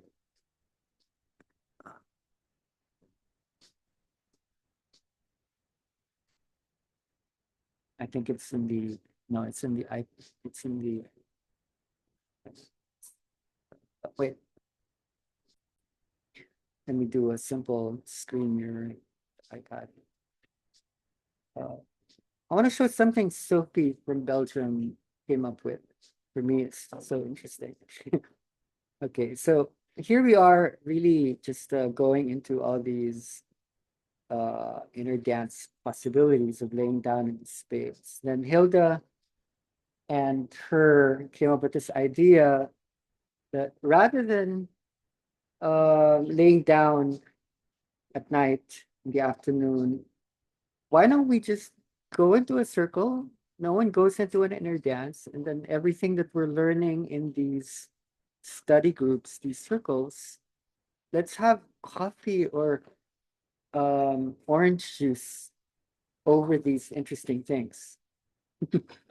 You know, like it's just such a more conscious approach. Like as soon as you wake up, it'd be like 7 o'clock. Oh, what time is that? 9 o'clock in the morning? I don't know. but over breakfast, like people would go into another kind of inner dance, and whoa, it's weird. Whoa, oh, oh. Hmm. Mhm. Tesseract was Oh, open. sorry. Yeah. That's so interesting. I thought I lost you guys. Um, isn't that interesting? As soon as she put it up, like people signed up. People were signing up. So I think we should see more and more of that. People sitting in circles and having dialogues with each other about the nature of consciousness over orange juice, toast and muesli and coffee. I don't know how it reflects to you, but I think there's something happening in the world that's really grounded in this. They're doing it in an abbey, which is like a Catholic space. So that's really, I think, balancing the yellow with a lot of indigo. I wanted to share that. It's pretty cool. All right. So thank you, guys. Really, it's amazing. Keep helping all of us to hold the color, and I would love to have greater sense of community sharings for the next call. Right? So you can unmute. Happy to Thank close, you so guys. much. Thanks, Bye everyone. bye. Thank you. Thank you, everybody. Thank you. Have a great Bye. day. Thank Have a you. great Thank day, guys. you. You. Thank you. Bye.